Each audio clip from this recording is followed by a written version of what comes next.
Boston Roland Product Specialist, and I'm going to show you the different sounds you can get out of an oscillator in the SY300 guitar synth. So the best place to edit a patch would be the initial patches that are in the back of the unit. This is somewhere around the 80s and 90s in the user section. So you just turn the wheel or click the buttons to scroll to a blank patch. Hit the Synth Effects button, you're in the menu. To get into the oscillator that's already highlighted, you just push enter. Then we want to get into the wave and pitch section. That's what we're going to discuss today, is the individual waves and what they sound like and how they work. So wave here, every initial patch is just going to be a saw wave, and the saw wave is shaped like the blades on an actual saw, a hand saw. And it's very common, a sharp and very bitey tone. Kind of sounds like this.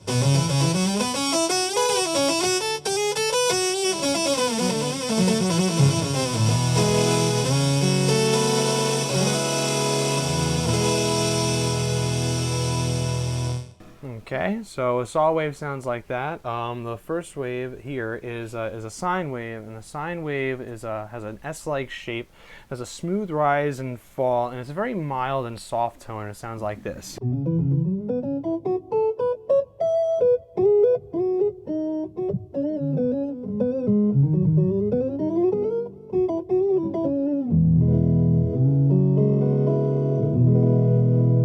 All right, so that's a sine wave.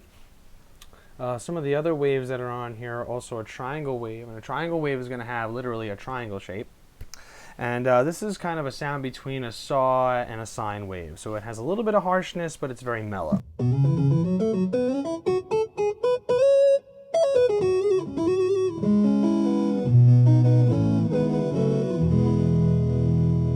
All right, that's a triangle wave. The next wave on here is going to be a square wave, and this is actually, when you look at the visual wave, it actually is almost near to a perfect square. This is going to produce a reedy and very hollow sound. Kind of sounds like this.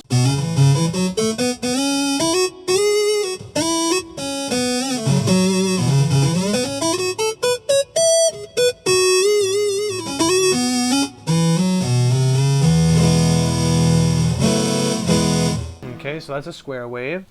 The next wave on here is PWM. This is a pulse wave. And now what a pulse wave is the literal shape is a rectangle, but to adjust the width or the ratio between that rectangular shape, we adjust the pulse width, and this is going to adjust the reedy tonal character of the wave sound. So here's the pulse width at 50%, so this is literally half and half, like almost an even perfect rectangle.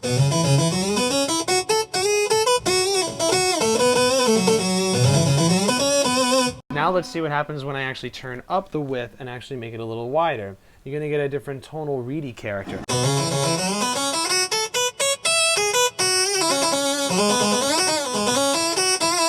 Or when I actually back it off.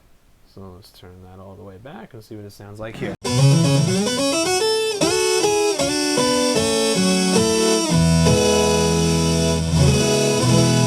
Alright, so that's kind of what that sounds like. The next wave on here is called a detuned saw, and a detuned saw is literally two saw waves that are literally detuned from each other. And in order to give more of that chorusy or detuned effect, we turn up the detune knob that's right here. So let's see what it sounds like at +3 detunings.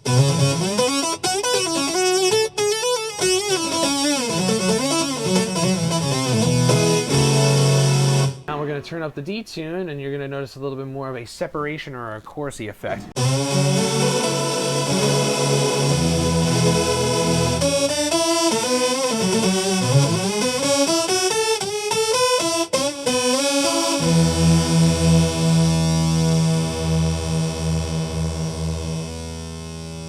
Notice the modulation changed as I turn the detune knob here. So the next wave on here is going to be the noise wave, and it's literally just producing electronic noise. And this could be really cool for ambience or background sounds to add a little bit more thickness to some layers. The sharpness will determine the actual pitch relevance. And what I mean by pitch relevance is that the noise can actually be labeled to a pitch. So if I bring the sharpness all the way down, it's not really going to sound like any pitch, it's going to just be noise.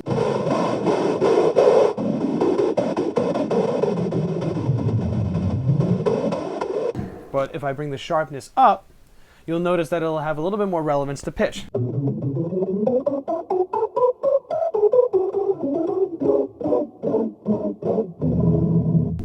right, so that's that sound, and you can also use your input. This is just the regular natural guitar input that's going through the unit. So you can actually blend the input or the guitar signal that you originally have with the other oscillator sounds, because remember, you have 3 of these oscillators in the unit. So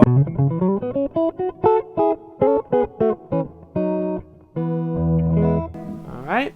Some of the other controls that were in each of the wave sections here, the pitch and fine, this will determine the pitch range of that waveform. So I'm just going to go to a triangle right here, and I'm going to bring the pitch up, let's say an octave. So here is my standard tone. Now if I bring it up an octave, it will sound an up an octave.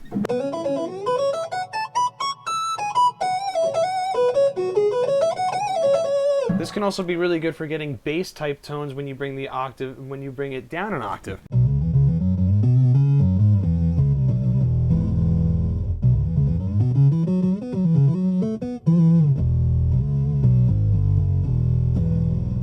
And again, this is a pitch range within 2 octaves.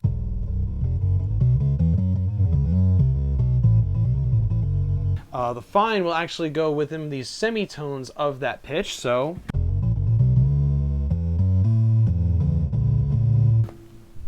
that's what that sound does.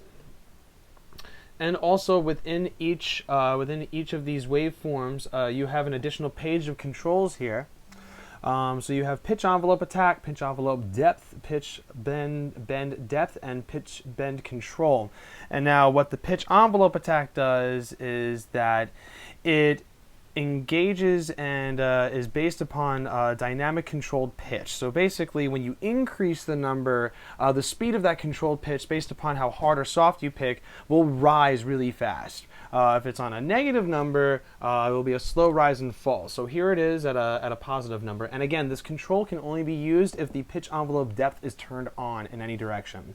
And what the pitch envelope depth will do is it controls the depth of the pitch modulation. So turning it to the plus will give a quick ramp up, or bringing it down below will give a slow fall and then right back up to the original pitch. So let's bring it to the negative number first so I can kind of show you what that sounds like. And I'll give both variations here. Notice as my dynamics got softer, the pitch went back to the original signal. If I bring the pitch envelope attack down, it'll sound like this.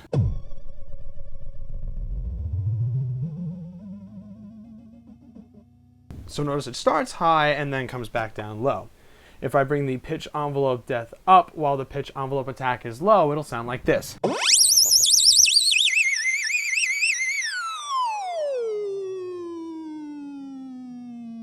Notice as the pitch or the note got quieter, the sound of the oscillator changed. So that's basically what it's working with. If I turn that pitch envelope attack up, it'll sound like this. Notice it got a little bit quicker as it went from a high pitch to a lower pitch, or the original pitch that I started with. So with these controls on, we move on to the pitch blend depth. And what the pitch blend depth will do is it'll adjust the pitch range of that modulation within plus or minus 24 semitones. So here's what it sounds like with.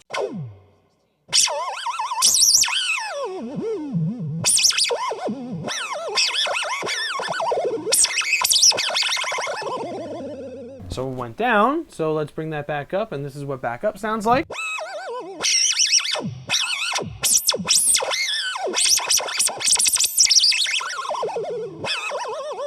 And then the pitch bend control will control the amount of blend or bend modulation.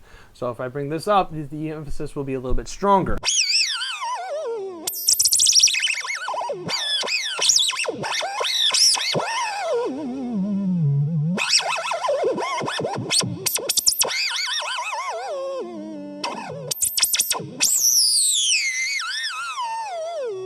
And again, this is only on one specific sound, and this is the triangle wave that we're working with here. So if I change the wave shape with the same pitch bend controls, it'll sound a little bit different.